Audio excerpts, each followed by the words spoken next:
হরমুজে মার্কিন সামরিক হেলিকপ্টার ভূপাতিত, জবাবে ইরানের দফায় দফায় হামলা। যুক্তরাষ্ট্রের ভূখণ্ডের কাছ থেকে বিদেশি বাহিনীকে দ্রুত সরে যেতে সতর্কবার্তা তেহরানের। শি জিনপিং এর উত্তর কোরিয়া সফর ঘিরে চীনের নয়া সমীকরণ। সামরিক সহযোগিতায় নতুন রূপরেখার ইঙ্গিত দেখছেন বিশ্লেষকরা। পূর্ব এশিয়ায় শক্তির ভারসাম্য রক্ষায় কৌশলী বেইজিং। আন্তর্জাতিক সময়ের সঙ্গে আছি আমি আলিশা ইসলাম। হরমুজ প্রণালীতে মার্কিন সামরিক হেলিকপ্টার ভূপাতিতের জেরে ইরানে হামলা চালিয়েছে যুক্তরাষ্ট্র। মার্কিন সেন্ট্রাল কমান্ড জানিয়েছে আত্মরক্ষার্থেই এই হামলা চালানো হয়েছে। যদিও এর আগে এক সাক্ষাৎকারে হেলিকপ্টার ভূপাতিত হওয়া তেমন বড় কিছু নয় বলে মন্তব্য করেন মার্কিন প্রেসিডেন্ট ডোনাল্ড ট্রাম্প। এমন পরিস্থিতিতে আঞ্চলিক নিরাপত্তা বজায় রাখতে ইরানি ভূখণ্ডের কাছে থাকা বিদেশি বাহিনীকে দ্রুত সরে যেতে সতর্কবার্তা দিয়েছেন দেশটির পররাষ্ট্রমন্ত্রী। হরমুজ প্রণালীতে সোমবার যুক্তরাষ্ট্রের একটি অ্যাপাচি হেলিকপ্টার ভূপাতিত হয়। মার্কিন প্রেসিডেন্ট ডোনাল্ড ট্রাম্প এই ঘটনার জন্য সরাসরি ইরানকে দায়ী করে হামলার জবাব দেওয়া হবে বলে জানান। যদিও পরে সুর নরম করে বলেন ঘটনাটি আসলে ততটা বড় কোনো বিষয় নয়। তবে ট্রাম্পের এমন মন্তব্যের পরপরই ইরানে হামলা চালায় যুক্তরাষ্ট্র। মার্কিন সেন্ট্রাল কমান্ড জানিয়েছে আত্মরক্ষার্থেই এই হামলা চালানো হয়েছে। যুক্তরাষ্ট্রের হামলার পর ইরানের হরমুজগান প্রদেশের কয়েকটি স্থানে বিস্ফোরণের খবর পাওয়া গেছে। মার্কিন হেলিকপ্টারকে উদ্দেশ্যমূলকভাবে লক্ষ্যবস্তু করা হয়নি বলে দাবি ইরানের। গণমাধ্যমে দেওয়া সাক্ষাৎকারে এমন দাবি করেছেন ইরানের উপপররাষ্ট্রমন্ত্রী। এই ঘটনার পেছনে তেহরানের হাত নেই উল্লেখ করে তিনি বলেন, অঞ্চলটিতে মার্কিন বাহিনীর অতিরিক্ত উপস্থিতির কারণে যে চরম উত্তেজনা বিরাজ করছে তার ফলেই এমন অনাকাঙ্ক্ষিত দুর্ঘটনা ঘটে থাকতে পারে। যুক্তরাষ্ট্রের সঙ্গে এমন উত্তেজনার মধ্যেই সতর্কতামূলক এক বার্তা দিয়েছেন ইরানের পররাষ্ট্রমন্ত্রী আব্বাস আরাকচি। ইরানের ভূখণ্ডের কাছে কোনো বিদেশি বাহিনী অবস্থান করলে দ্রুত এলাকা ছেড়ে যেতে কঠোর হুঁশিয়ারি উচ্চারণ করেছেন তিনি। একই সঙ্গে জানান, হরমুজ প্রণালী কোনো আন্তর্জাতিক জলসীমা নয়, বরং এটি ইরান ও ওমানের যৌথ সার্বভৌমত্বের অংশ। 21 নটিক্যাল মাইলের এই সংকীর্ণ জলপথের নিরাপত্তা ও নৌ চলাচল নিয়ন্ত্রণের পূর্ণ আইনি অধিকার কেবল এই অঞ্চলের দেশগুলোরই রয়েছে বলে দাবি করেন তিনি।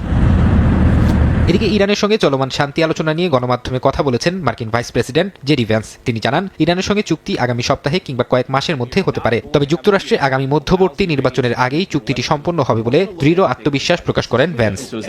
ট্রাম্প নেতানিয়াহুর সম্পর্কে ফাটল ধরেছে এমন আলোচনা বেশ কয়েকদিন ধরে ঘুরছে আন্তর্জাতিক গণমাধ্যমে। উত্তপ্ত ফোনালাপ, লেবাননে হামলা নিয়ে মতবিরোধ আর ইরানকে ঘিরে ভিন্ন কৌশল, সব মিলিয়ে জল্পনা তুঙ্গে। তবে বাস্তবতা বলছে লক্ষ্য এখনও কৌশল নিয়ে মতপার্থক্যই মূল বিষয়। বিশেষজ্ঞরা বলছেন, মধ্যপ্রাচ্যে ইরান ও হিজবুল্লাহকে মোকাবেলার প্রশ্নে ওয়াশিংটন আর তেল আবিব এখনও একই কাতারেই রয়েছে।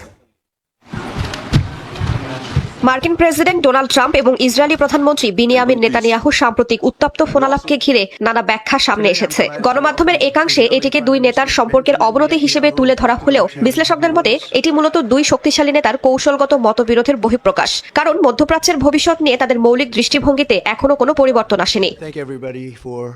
বিরোধের কেন্দ্রবিন্দুতে রয়েছে লেবানন ও ইরান ইস্যু। ট্রাম্প চান ইরানের সঙ্গে চলমান আলোচনাকে অগ্রাধিকার দিতে এবং নতুন সামরিক উত্তেজনা এড়াতে। অন্যদিকে নেতানিয়াহুর যুক্তি, হিজবুল্লাহর হুমকি মোকাবিলায় ইসরায়েলকে প্রতিনিয়ত চাপ বজায় রাখতে হবে। একজন যেখানে সমঝোতার মাধ্যমে দ্রুত সমাধান খুঁজছেন, অন্যজন সামরিক চাপকে নিরাপত্তার অপরিহার্য অংশ হিসেবে দেখছেন।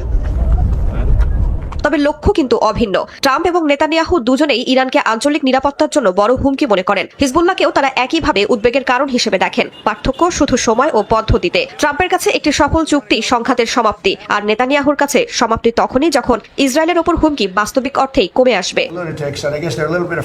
এই মতবিরোধের পেছনে রয়েছে দুই দেশের অভ্যন্তরীণ রাজনৈতিক বাস্তবতাও। যুক্তরাষ্ট্রের জ্বালানি মূল্য, নির্বাচনী হিসাব আর পররাষ্ট্রনীতির সাফল্য ট্রাম্পের জন্য গুরুত্বপূর্ণ। অন্যদিকে ইসরায়েলের নেতানিয়াহুকে দেখাতে হবে তিনি মার্কিন চাপের কাছে নতি স্বীকার করেননি এবং দেশের নিরাপত্তা নিশ্চিত করতে দৃঢ় অবস্থানে আছেন। তাই সাম্প্রতিক বাক বিতণ্ডা যতই আলোচনায় থাকুক না কেন, ওয়াশিংটন ও তেল আবিবের কৌশলগত জোটে বড় কোনো ফাটল দেখা দিয়েছে এমন ধারণা বাস্তবতার সঙ্গে পুরোপুরি মেলে না।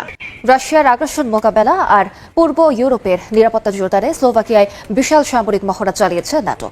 এই যৌথ অনুশীলনে ড্রোন যুদ্ধ, লাইভ ফায়ার ড্রোন ড্রিল এবং হাতাহাতি লড়াইয়ের মতো আধুনিক রণকৌশলের পরীক্ষা চালানো হয়। বিশ্লেষকরা মনে করেন, ইউক্রেন যুদ্ধের পর তৈরি হওয়া এই মাল্টি ন্যাশনাল ফোর্স প্রমাণ করতে চায় তারা যে কোনো মূল্যে জোটের ভূখণ্ড রক্ষায় প্রস্তুত।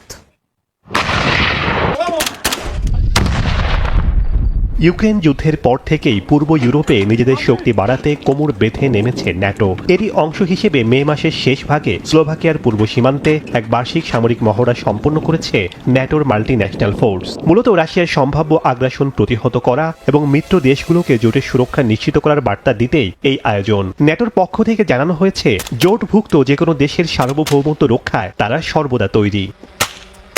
ন্যাটোর অফিসিয়াল ওয়েবসাইটের তথ্য অনুযায়ী এবারের মহড়াটি ছিল বেশ আধুনিক ও বহুমুখী। এতে ড্রোন যুদ্ধ পরিচালনা, শহুরে পরিবেশে যুদ্ধের বিশেষ প্রশিক্ষণ এবং ভারী সাঁজোয়া যান থেকে লাইভ ফায়ার ড্রোন ড্রিল অন্তর্ভুক্ত ছিল। প্রযুক্তির ব্যবহারের পাশাপাশি প্রতিকূল পরিস্থিতিতে টিকে থাকতে সেনাদের দেওয়া হয়েছে মুখোমুখি লড়াইয়ের কঠোর প্রশিক্ষণ।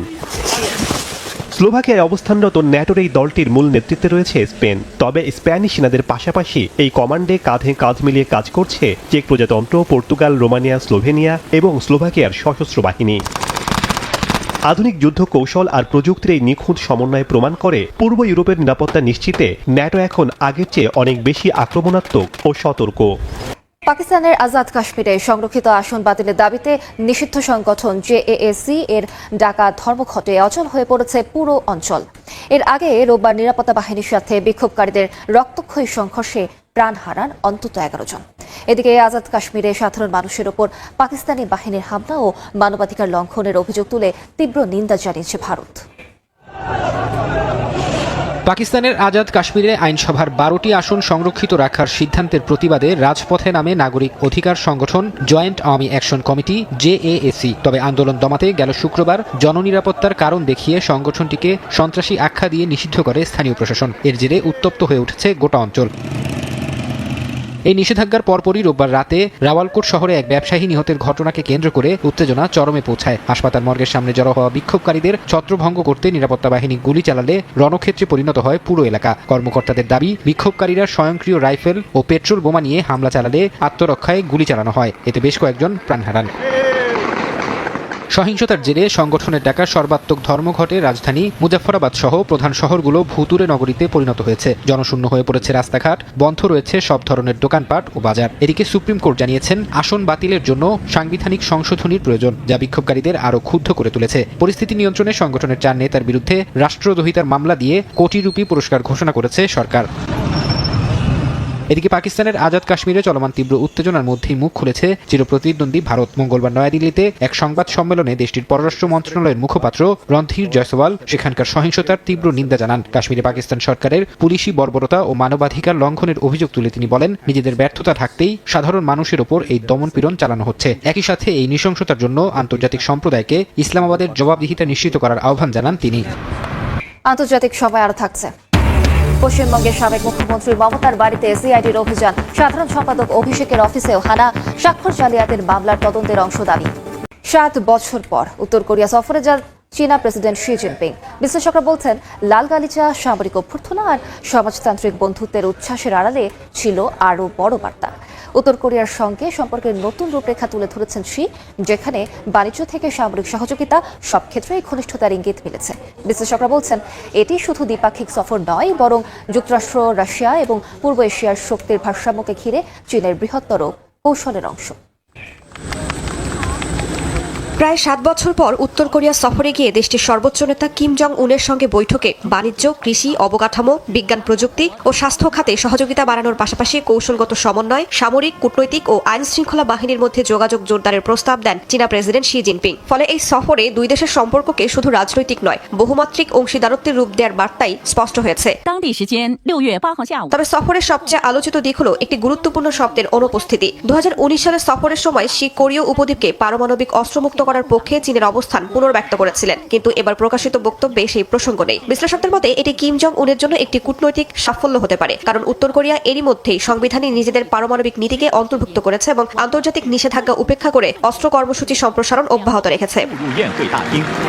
এই সফর এমন এক সময় হলো যখন চীন ও যুক্তরাষ্ট্রের মধ্যে কৌশলগত প্রতিযোগিতা আরও তীব্র হয়েছে এবং উত্তর কোরিয়া রাশিয়ার সঙ্গে সম্পর্ক উল্লেখযোগ্যভাবে জোরদার করেছে। ইউক্রেন যুদ্ধে মস্কোকে সহায়তা দিতে সেনা ও অস্ত্র পাঠিয়েছে পিয়ংইয়ং। আর 2024 সালে কিম জং উন ও ভ্লাদিমির পুতিন পারস্পরিক প্রতিরক্ষা চুক্তিও স্বাক্ষর করেন। এমন বাস্তবতায় শীর্ষ সফরকে অনেকেই বেইজিং এর পক্ষ থেকে পিয়ংইয়ংকে আবারও নিজেদের প্রভাব বলয়ের কেন্দ্রে ফিরিয়ে আনার চেষ্টা হিসেবে দেখছেন।